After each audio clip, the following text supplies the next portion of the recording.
أعوذ بالله من الشيطان الرجيم بسم الله الرحمن الرحيم. My name is Muhammad Tayyab Abasi. I am student in Rehan's Islamabad campus in foundation level.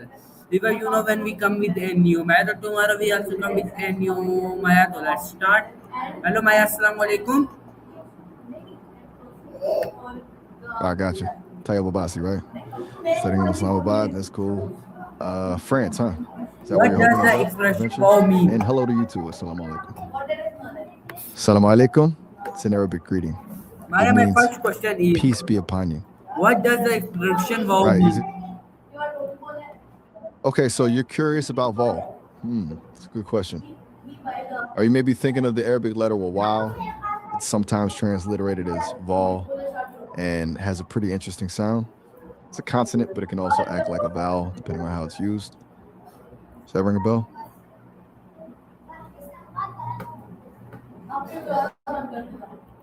Okay. When do Too people good? You use feeling good? say wow? Ah, okay. You meant wow with the abu, not vol. Got it. My mistake. People usually say wow when they're surprised, impressed, or amazed by something. Like if you saw a really incredible sunset or tasted a dish that was unbelievably delicious. It's kind of a universal expression of wonder, you know? What made you curious about it? Okay. My Just wondering third what sparked the question question, that's all. is No worry. wow a formal or informal word? Okay, so going back to vol, you're still thinking of the Arabic letter, right? The wa. Well, it's not really formal or informal. It's just a letter. It's part of the Arabic alphabet, used in writing and reading. It doesn't really have levels of politeness attached to it the way some words do. Was that what you were getting at? Okay, my next question is what emotion can wow express? All right, back to emotions. Express. That's a big one. A lot, actually. Depends on how you say it and what you're reacting to. You can express awe, disbelief, excitement, even sarcasm sometimes. What were you thinking of specifically?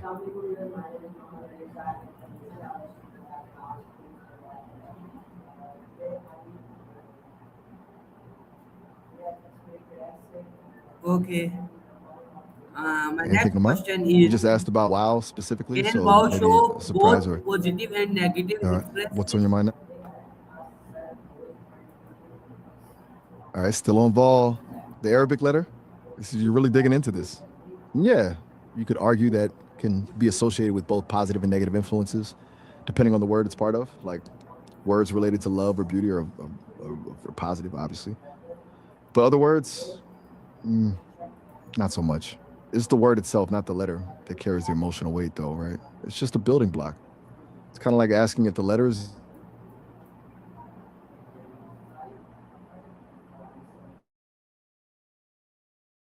is good or bad. And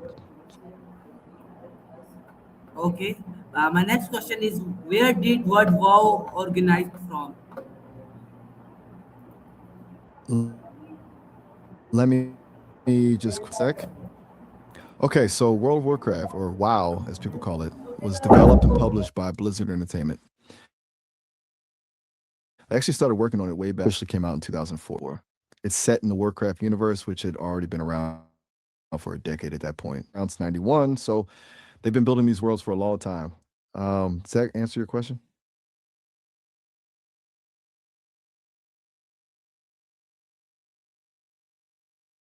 Uh, my next question is when was wow first What's on used your mind? in English? Let me just have a quick look. Okay, so it turns out WoW has actually been around for a surprisingly long time. It first popped up in English, specifically Scottish English, way back in the early 1500s. The very first written record of it is in a translation from 1513. It wasn't super common until the late 1800s, but yeah, it's got some serious history. That's earlier than I expected, honestly. And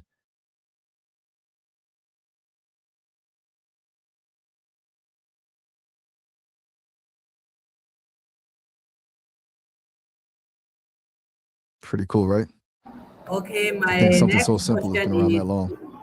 was wow Go ahead. ubiquitously What's used next? in spoken or written English?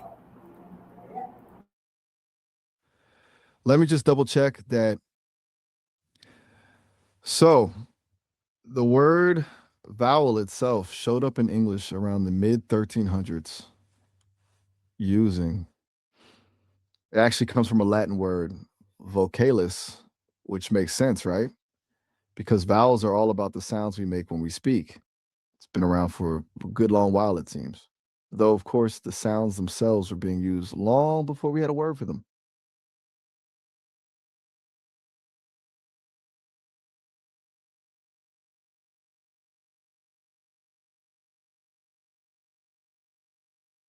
Does that make sense?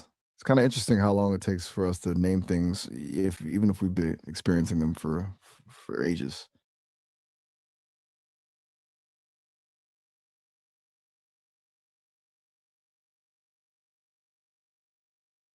Thank for giving this good answer. The next question: did early description, including the word wow, Sec, while I look that up. Oh, it's well, that's unexpected. Um, Thank you. That's very kind of you to say. Is there anything specific you wanted to discuss, or were you just sharing? It's always nice to hear, of course.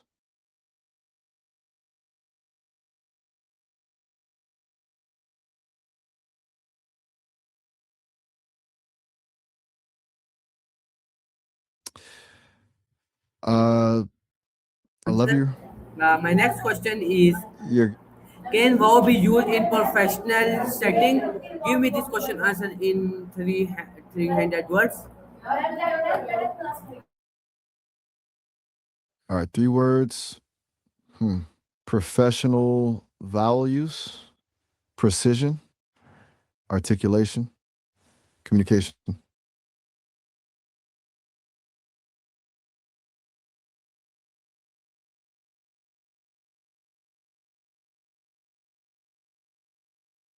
Does that hit the mark?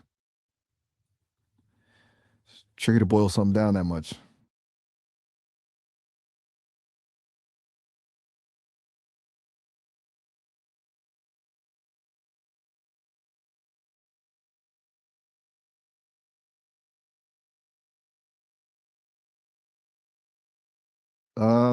Anything else I can help you with, Okay, Kala? Maya. The next question is: how is wow used in movies and TV show? Let me see. Checking quickly. Okay, so raw has a few different meanings when it comes to movies and TV. And sometimes it refers to the actual footage or images, the unedited stuff straight from the camera. But it can also be used to describe a show that's really gritty and realistic, not holding anything back. There are even some shows and movies titled Raw, too. It's a versatile word, huh?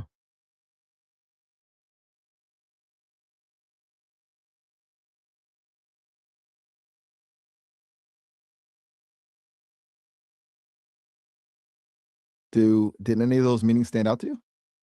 Or were you thinking of a specific example?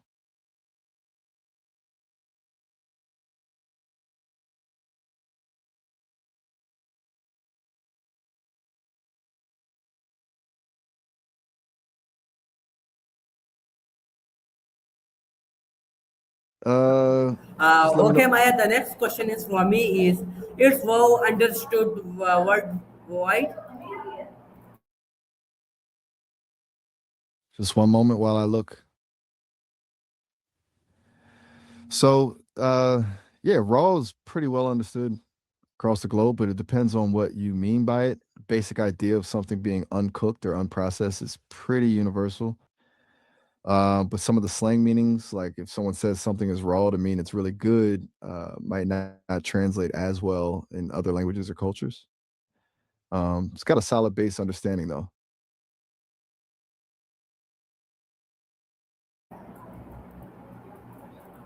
Okay, Maya. Very good answer. The next question is from me to you. Uh, what is an interjection? of the word wall. Oh, that's a good one. You said of the web wall. I'm not quite following. Whoa, 3,000 words. That's ambitious. Okay. Okay, deep breath. You want me to explain what an interjection is and then dive really, really deeply into it? All right, here we go. Buckle up. This is going to be a journey. The humble interjection, a deep dive. An interjection, at its most basic, is a word or phrase used to express sudden emotion. It's a linguistic burst, a literal explosion of feeling crammed into a single unit of speech. Think of it as a shortcut to conveying how you feel without needing a complete sentence to unpack the nuance. It's the ouch when you stub your toe, the wow when you see something amazing, the ugh you won't realize you forgot your wallet. But to simply define it as an expression of emotion feels insufficient because interjections are so much more than that. They're deeply woven into the fabric of human communication, serving a multitude of subtle functions. They add color, texture, and personality to our speech. They signal shifts in tone, indicate agreement or disagreement, and even manage the flow of conversation.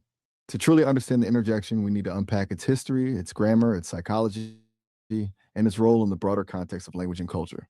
A history of exclamation, tracing the roots. The concept of the interjection isn't new. It's been recognized and studied by linguists and grammarians for centuries. The ancient Greeks, for example, identified a class of words they called particles, which broadly encompass interjections and other non grammatical elements of speech. Aristotle, in his Rhetoric, discussed the power of these particles to evoke emotion and persuade an audience. Roman grammarians like Priscian further refined the categorization of these expressions, recognizing their distinct function from other parts of speech. Identified various types of interjections based on the emotions they express joy, sorrow, fear, anger, and so on. Throughout the Middle Ages and the Renaissance, the study of interjections continued within the framework of classical rhetoric. Grammarians focused on their use in elegant prose and persuasive oratory. The emphasis was on employing interjections strategically to enhance the emotional impact of one's writing or speech. The modern understanding of interjections began to emerge in the 19th and 20th centuries with the development of descriptive linguistics. Scholars like Ferdinand de Saussure shifted the focus from prescriptive grammar, how language ought to be used, to descriptive grammar, how language is actually used. This led to a more nuanced and empirical approach to studying interjections, examining their frequency, distribution, and function in natural language. The grammar of emotion, a unique category. Grammatically speaking, interjections are a bit of an anomaly. They don't fit neatly into the traditional categories of nouns, verbs, adjectives, or adverbs. They're often described as function words, meaning they serve a grammatical purpose but don't carry inherent meaning on their own. Interjections are typically set off from the rest of the sentence by commas or exclamation points. The exclamation point is often used to convey a higher degree of emotion. For example, ouch! Wow, that was amazing. Ugh, I'm so tired. However, interjections can also appear within sentences, seamlessly integrated into the flow of speech. Well, I never. Oh, I see what you mean. One of the most striking characteristics of interjections is their freedom from grammatical constraints. They don't decline for number or gender, they don't have tenses, and they don't require subject verb agreement. They exist outside of the traditional grammatical structure, acting as a kind of emotional parenthesis. Another interesting feature of interjections is their ability to function as response utterances. These are short, self contained expressions that serve as minimal replies in a conversation. A, are you coming to the party? B, yep. A, really? B, huh. These response utterances don't convey much information in themselves, but they signal engagement and maintain the flow of conversation. The psychology of spontaneity, why we exclaim. From a psychological perspective, interjections are intimately linked to our emotional responses. They represent a spontaneous, often unconscious reaction to a stimulus. When we experience a sudden surge of emotion, pain, joy, surprise, fear, our brains often release a burst of vocalization before we've had time to formulate a coherent thought. This explains why interjections often sound so raw and uninhibited. They're not carefully crafted phrases, they're instinctive cries of the moment.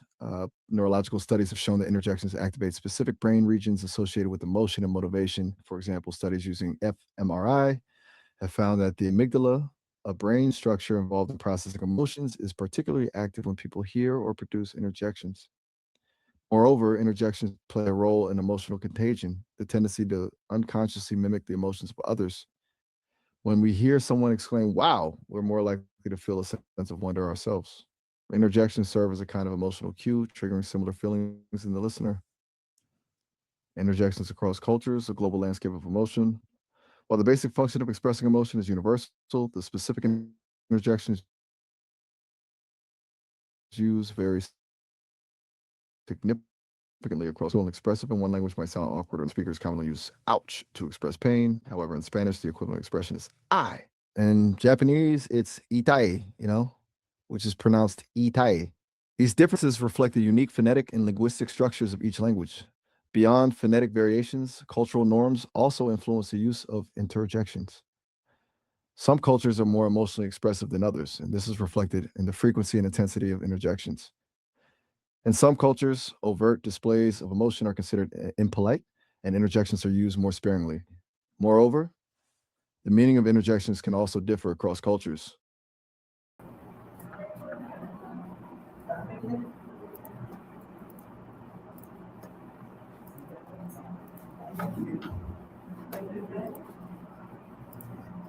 That remain unanswered. Ultimately, the study of interjections reminds us of the limitations of language.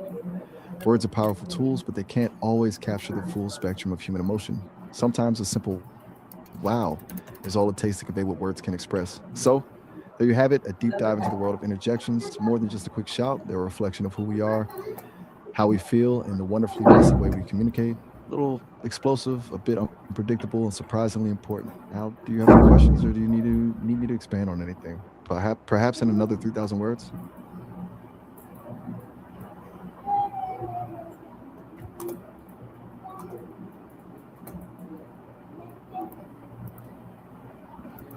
Well, that was a lot of words. Is everything clear? Okay. Or is there anything in particular you'd like to discuss further? Maya, my next question is, what does town affect the meaning of wow? That's an interesting question. Are you asking how the word town influences the meaning of the word how? As in, is there a specific phrase or context you're thinking of? I want to make sure I understand what you're getting at. Perhaps you could give me an example? Okay. What are the All right. some synonyms Just let of me know when you wow? got. Wow. Whoa. That's a big question. Why can't the sun send things into a hole? Are you thinking about space and black holes, maybe? It's a really interesting thought. The sun has a lot of gravity, which pulls things toward it, but it doesn't actually create a hole that things can fall into like a drain. Black holes are different, though. Those have so much gravity that nothing, not even light, can escape. It's pretty wild to think about, huh? What made you ask that?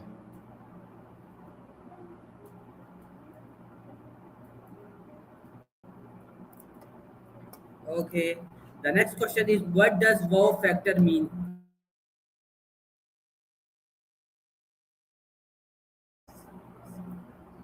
Just curious.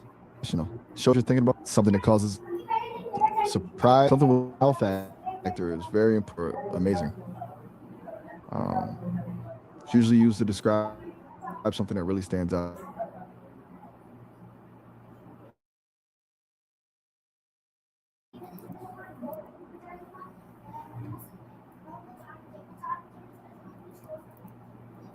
Uh,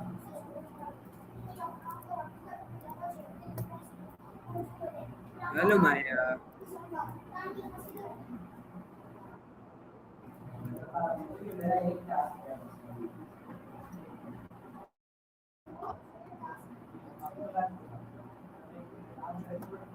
Yes. My next question is, what does town? Uh, And what's that? what is the difference Take your between time. wow and amazing? Wow.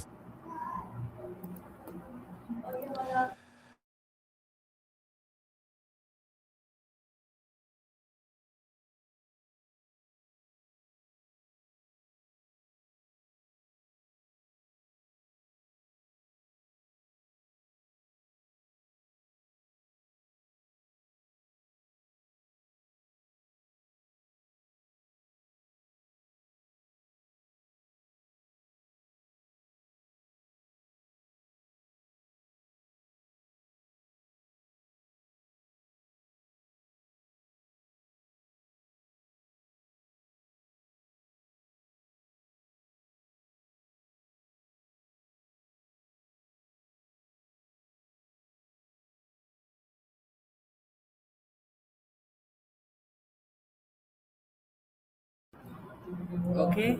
The next question is, what is different between wow and amazing? Hey, what's up? Ah, I Hello. gotcha. Uh, Abbasi, right? Studying in Islamabad. That's cool. No, no. My Friend, question is, what is different between wow you're and hoping to end up. amazing? What is different between wow and amazing? It's a good question. They both express strong positive emotion, but there are subtle differences. Wow is often more immediate and spontaneous, like a quick burst of surprise. It's a shorter, simpler reaction. Amazing feels a little more considered. You'd use it after taking something in, really appreciating it. It's a more lasting feeling and often implies something is skillfully made or unexpectedly good.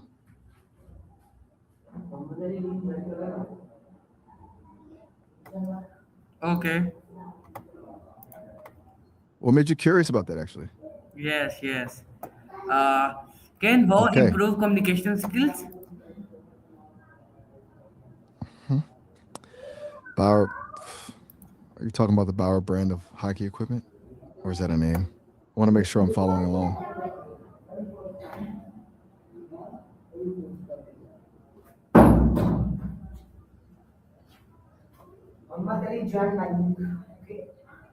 Whoa, hold on.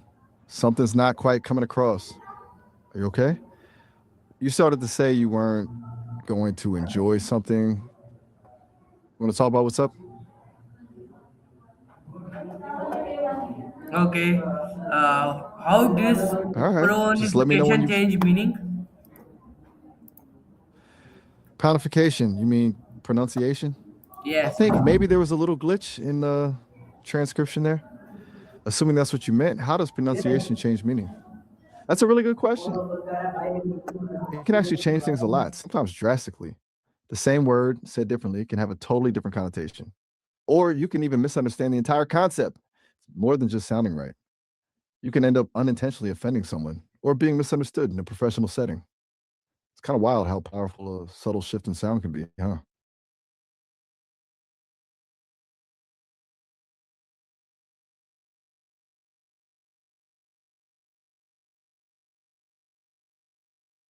Anything else on your mind?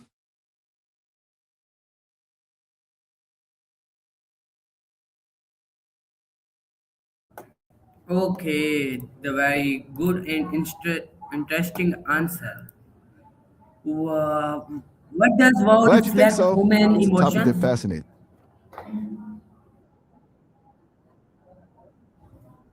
Okay, so you're wondering what WoW Yes. reflects about human emotions?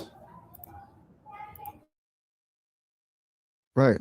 Well, WoW is a pretty primal reaction, I think. It's often the first thing that comes out when we're genuinely surprised, impressed, or amazed. It's a quick, involuntary burst of emotion. It's not a thought out response, it's a gut reaction. A little bit like when you're startled, it just happens. It shows we're capable of experiencing awe and wonder, which I think is pretty cool. And it's universal too. Pretty much every culture has something equivalent. Does that land? Does that make sense? Yes, that makes sense, but little unsensing words. Why do simple words having strong impact? Whoa, that's a really good way to put it. Little unsensing words. I like that. You're right to point out that simple words can have a huge impact, right? Hmm.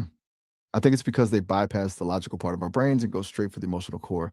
It's a kind of shortcut to expressing something visceral. A word like wow doesn't need a lot of explanation, it just conveys a feeling. Also, because they're so short and simple, they're incredibly versatile. It's like a blank canvas for emotion. It's less about the word itself and more about the energy behind it. What did you think?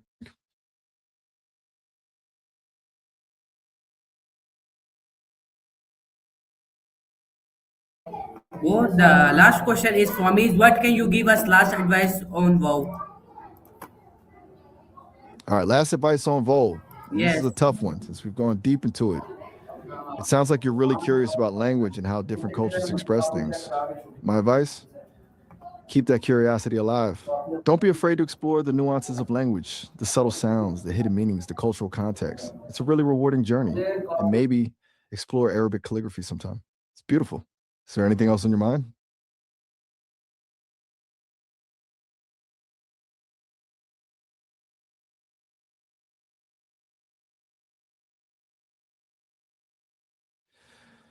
Take your time.